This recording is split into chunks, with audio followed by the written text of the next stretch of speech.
إن الحمد لله نحمده ونستعينه ونستغفره ونعوذ بالله من شرور أنفسنا ومن سيئات أعمالنا من يهديه الله فلا مضل له ومن يضلل فلا هادي له وأشهد أن لا إله إلا الله وحده لا شريك له وأشهد أن محمدا عبده ورسوله أما بعد فإن خير الكلام كلام الله تعالى وخير الحدي حدي محمد صلى الله عليه وسلم وشر الأمور محدثاتها وكل محدثة بدعة وكل بدعة ضلالة وكل ضلالة في النار واخنو ومارمو وكبلمو الجمعية الخيرية لدين النصيحة داغندون كونو كما نغرق لغن تنتي غندن دنجيم بالله أداخي فردر مغسل وغسو خانتنا تسلام غن خانتن دن انتي غسوكو همانتون دا السلام عليكم ورحمة الله وبركاته آخنو خانتن دن دنجيم بالله lenki sibitin kotake aga gemme jumadul akhira atamundo segu hijriya wujine ado komo nagati do tan nagati sine nangemu février qaso atampillendo sikko ujuno hilli ado sino tamido kabo ketare kundu minnati kutaxu benu ogarni dabari ni saxu meraqanga gelli alla gano tunciti windo sahanga owa dabarni hana ñimindey oxram moxonu xirindenda xaraxara yaxemaxa Cheikh Abakar Darame hafizahullah wa ra'ahu nanti ona duroxoto sere sugadi awa antu abuci neke haqqe anna waqti nawtu nalli daaganu ku kamma daaganu kuna maga khidi ona me masala ngundi na khairin diga men ko meda na me khanu ndikatta khairin golle nyangi kenya sabuda ngani ngada kuta kundu ngamulani jopa الأصول العلمية للدعوة السلفية آخر نملا أنمي مثلا دي كموضوع كما كموضوع أهم من تجن مغسلي أخرى مغيقو الشيخ عبد الرحمن عبد الخالق عندك رسالة منها انتسا موغري ديغامو يغنو جبتي أو كي رسالة نغندي نيسا غندي ميدانغني كودو غولي كيبوغا مولانا جوبا هيبي غدا أورو كي غولي كندو أدبار ندندي وغا منحج بكما آغاني المنحج السلفي نكينغا نبانغاندي ميدانغني yo kenya sabu daga no gara ke kun no gara sugandi kudo onan ka hokedi ona ke kundu ona takhandime sere anganer no ho di dunadi manna tuwa haqiqa ngani kebe angana tuwa haqiqa ngani kebe nahabe gay munnahabe do tonobe gay angana kentu kenyalla na hadamaremme motivendini ala na sababu waserenga durogotono agina ganennyete anke gananyi anga mulla serenna durogotono golle su dabari ken golle agana dabari nahabe gay tonobe gay ga kibe surono anga makkatuna kem banganda kamandasu awa anga yeshwene anga kontono kenga gati ngallanta kama motivene tubabu nuga kebe nanti enthousiasme anga nakatuna kello serenga kenga gati nga golle kebe anga mulla na dabari manga mulla akhana dabari dome akama nyakana kati golle kenyangenga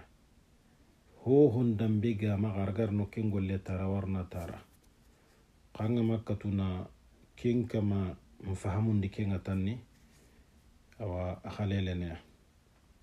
rubama arwa anto qoterende nogondi me nan décourager nan tampinan chagedi halle alla ganno kisikema walhada ومنهجوني كيبي ado oga mulla o kahono kuna nyamo gobe kahono kura gantanya na Kenya mogodi mona daga kille tanawtu khoronde ndo dabar ndendi masala ngu benu garni ku ngarni bange o dangani na quro dangani insha Allah ona to akhiru nanti salama gundina ngani dina bay ida salama gundina njara biti fitna khoro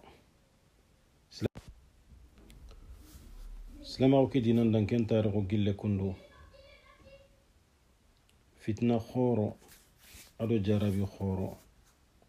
dina ke adangi tukunya ida hogebe dambi kata ke dina gelli bidianu ado sankunta kuno alla kitabi direkya gano qur'anai soronda ese duna kiyesu nanti wa qur'ana ke iwa ho manan nyele manadi mi wa qotu nyogoni meno khirni bakari mi wa yogonu imewtuni kahay serebe gama kharanga taslama kun tarikhun to anta hitu kendi khakem palle kenchu susunyangi sorolli me ni duran qur'ana nun dabari nanti walla qur'ana ki wa concurrence nati kenga mana koy nanti alla khayndi katti kunga kunchu kitabun dabari dunadi alladi minu halaki ni kitabu kuni sankundi tarikhun gada kubenu tangoda bane na koy nanti kati gareke kiye ati kundu anyamlana kiya dabari kumbattu nganoke hakem balanta kunyi kitabu wa isanqin tonga soronna harsa ika hinni kharanga ka hatta ngana rima olenki kiyekei anga nyini harsa soronga qur'ana ke kontrunga igaye sene nanti wabunundinu omaga farenchu nasenneke salawatullahi wa salamuhu alayhi agaballi ken gurujandi bananne ado ken bonondindebe kundu ewa soronga nyamulla miga mulla na nya qur'ana kemme farenchunna adiga munyogonu soronyogonu na inatiwa hadisu ku yogonu sankunine minatu watelle hadisu tananu iwatelle kun fabriketi metengara nalina kunkohu alla faren diga mukui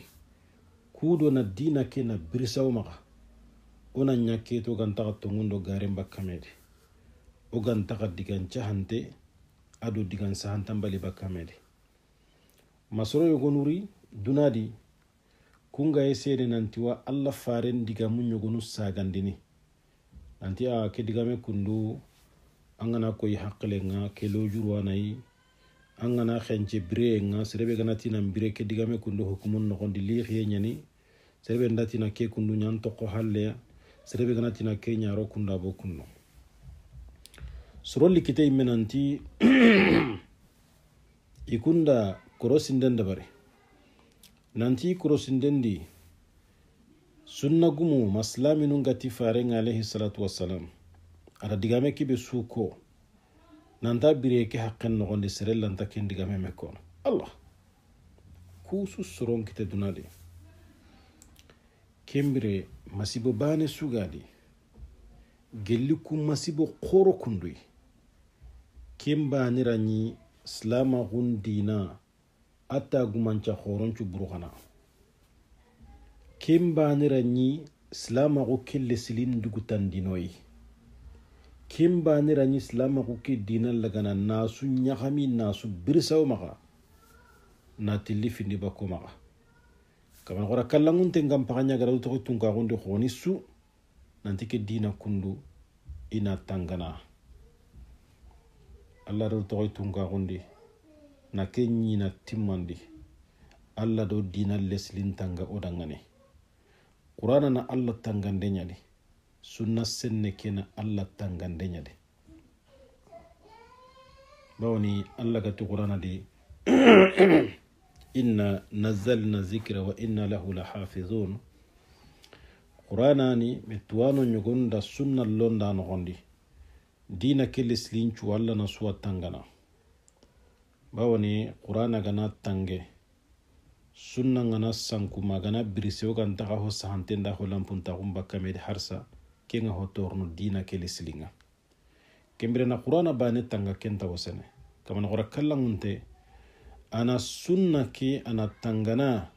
ko agara Qur'ana tanga mogobe kenya sabu dangani kumbono dindano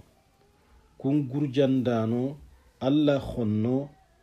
ido hera bure sugari ido kompolo sugari igara yetu dina ke khanne maga Allah da suko humante mononde Allah terindi kiesudi gel islam gun kiyube nu ga sank danginan chogume kamma Allah terindi nangemundindi islaminun dangani sere kun kiyu no gondi sorobe nu garni mere sudo nyege me sudo gare sudo sankunta sudo bidiya sudo filakapisu soronga su tuna su tulu nado dina ke tulu medi igar na kenchu ko mantel laga na sagara na nyonto baka dina ke kama khemperan danginto khemperan dangiye nyene ba bonon dindano bonon dinde nyene ba alla da soronkin islaminu nga duna ki yesu gadi igar ni kubunuga bonon dindini kebe ganati ya bonon dina ke nondi iragarni na kembaliye bakano ngani kudo Allah dina ke tangante nan to aho kulli labante ke aho sahante ke kin nan to Allah ko mamma kengo le gam paganyangi su gempinga islama gon killenyi burghanea ko yahudiya ko nga burghe mo be adu wan nasara ko yahudiyan dina lenki manin to khimaga Musa do kande ke bigara alayhi salamu kempo honta yahudiyanum maga kibe gi maga i mesan kunta gunyani isra hanungara garo benu do nambara no benu tahumei ni garun chiti Allah kenyan to yahudiyanum maga yahudiyan dina ngaqida bonon tenyane yahudiyan dina abati gollum bonon tonyane yahudiyan dina ngada yahudiyanun kinya sigira be hayndi mo be ga yahudiyanun maka kata Allah me kata Allah ne binyum munda khifaru nga subonon tenyane wa nasara no kale nan khoto kenga kembre salama gundina harakanu benu ga dabari girnan khennu benu ga dabari kudo salama go kidina na sahandi mana sahanta ko kitanga ado na dina ke na kurumba hundi farenchu nasu ado salafunun daga killi sahante ngani kebe aganya ga sanku sorongari kita na faren alayhi salatu wassalam ga saibanun to killi kulli telengonte kebe kamma nyunguye ga manyadi sasi ganta killendi dagare gantadi farenga di saibanun to ken kille be kamma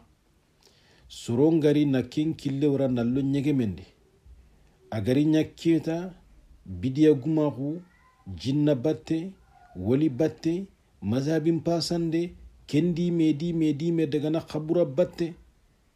haraka be gari na nyille tajdidun dabarni hiya al harakatu salafiyya salafiyya hum harakanya ni kera salafiyya hum harakanya li kudo ina kingolle dabare salafiyya ku ke harakambe aga tangandi dina ke leslin kamma ho gadi ani leslinya maka lesili ke gana sembeya naga qoto ho ga jongini ken kam makel laga surono hatta fil ashya al madiya har kompe ngana tagana subasima ke gana surwani ngana nya 10 étage 15 étage likke keraga sakame ka masigintenga tokhini khalis likke gana bono wanga commence na likke la ka mata waxanandi dinan qaymena kem mogodi idan al harakatu salafiyya akenyan da dina ke lislillaga na tanga asennen khalasinte na bidiya anoni su asi hasu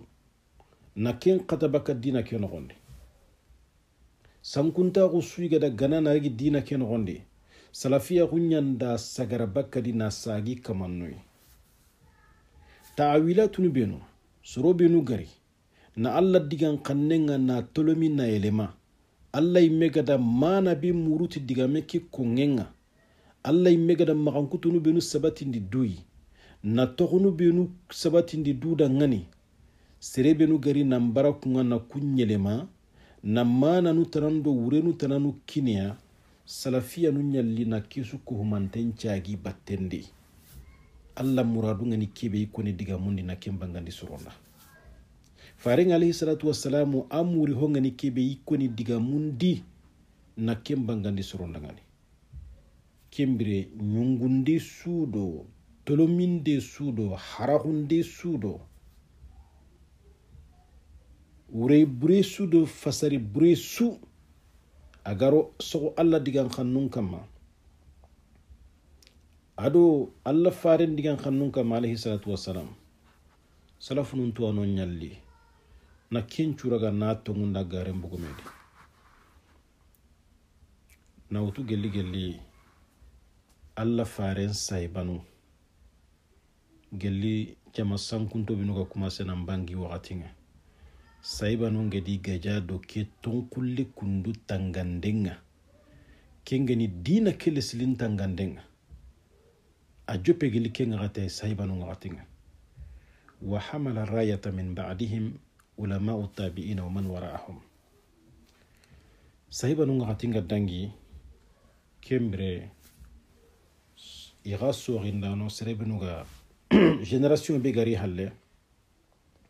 kun qada drapongutu ado serebenu gari ken génération ga halle iqada drapongutu harsa do dina kelle silin tangandenga salama ko sahante ke be farenga fati alayhi salatu wassalam na saybanun to ko akamma alla ganta dungene bakki ko mem magati islama gundambe tanaswa islama si hatana sui maganta ken islama bane ya khinu qorna yere fahamu sa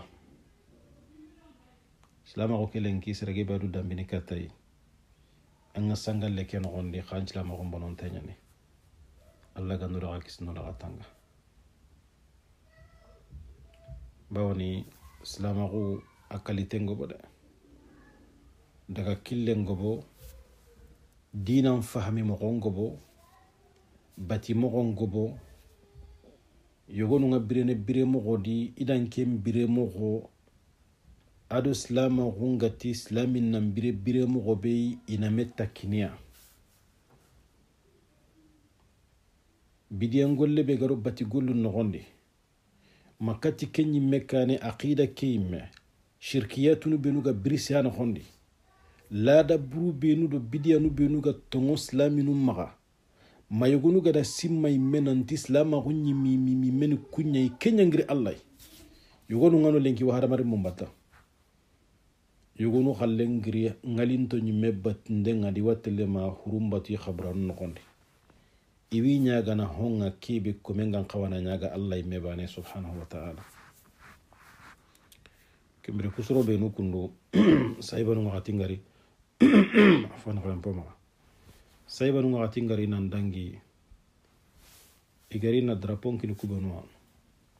igari na drapon kini sorobenu ga soqi batende ikunga gatike islama kunga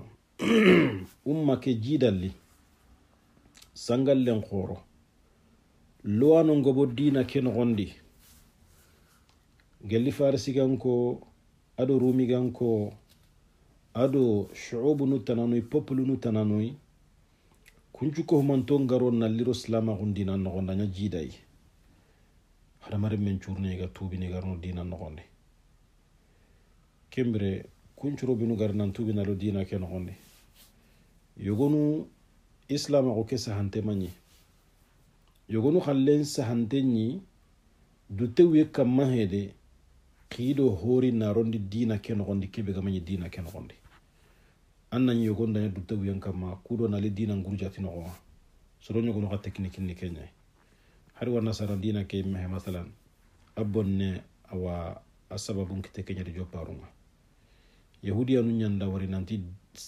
chrétien dina ke isa khayyam palla alayhi salam nantaran ken dina gana semben kita su ikun benu ga barat ngonde ni tayge nyikil qasake be kamma kuba nurni khelebuwa kembere doronta ko kebero dawla kebero sembe kebe ganyi kundi bane ganyi duna dun kunu khatamana irni perdi kenga kembere kudo na li isa dina ke bonondi isa batano maga tekniki be geda kita kenya na tuano muru serebenu garni nanti tongondi ti isa dina ke nan ko huwa nasara nukui kudo inari dina ke kita na gurjati no simple numenu ko masalan nanti tongondi ti wan nasara khonga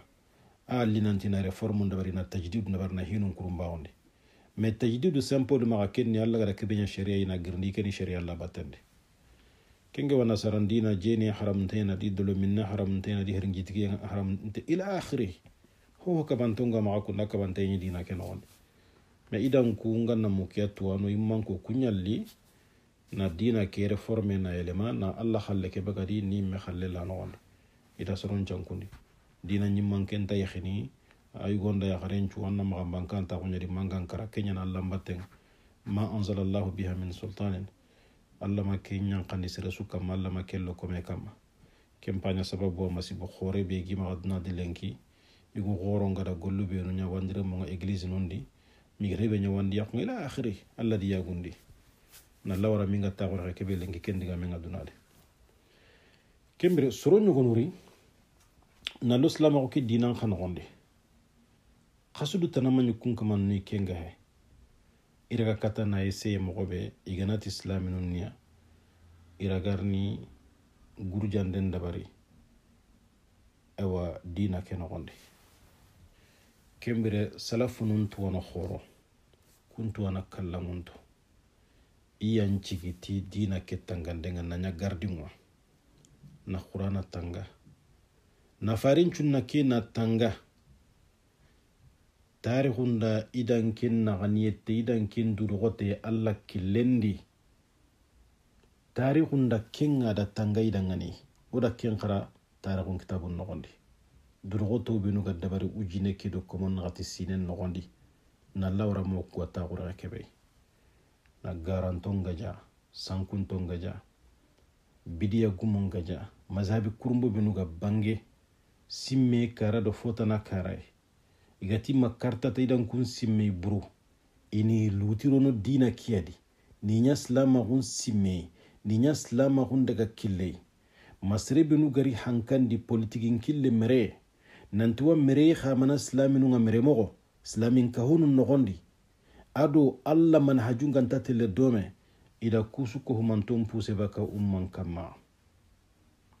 dina ki fo senna fo khalasinte na kelle ga na sanki duna sudi migatelle drapon kini soronga sorobe nu gari kumpalle tuwa hundi ado limanankaru afo timmante ken generation be ga dangi ida kengolle ida kenya dabari kembra khinu taxangu cenkinya tanji kemenitia ona len kita rendiga menga ona sigindira o wadome o xaram mo risalan kamma onta risala ke su xaranga daga na ko risala gu menga da saha mo be kempalle ata hanja tenga ko mo buru o wadiga mo yogono jabatini baka a wadiga mo ko no gondi o gara war nanti kun ko ngai wona hana mo sidi alla ganna nya kenga risala ke to nyani al usul al ilmiyyah li da'wati salafiyya alla gana tare ren ko inshallah diga menga sigi no be o harna joppano ñi wona muñime wure allah gana dunge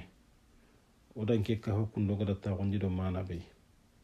o ga mulla o kahonu kuna ña kahon dambu benuyi o warni kento kahonu kuraganta ñana ken kahon dambe ma golle be gan kawanan dabari kudo kahonu kunan curo o ga mulla o suno kitun ko humena ken golle a dabarnden joppa insha allahu taala kentarni toxo sere sudangani kumpadi allah ganora kisnolaxa tanga allah ganora kisnolaxa tanga wa sallallahu ala nabiyina muhammadin wa ala alihi wa sahbihi ajmain wassalamu alaikum wa rahmatullahi wa barakatuh.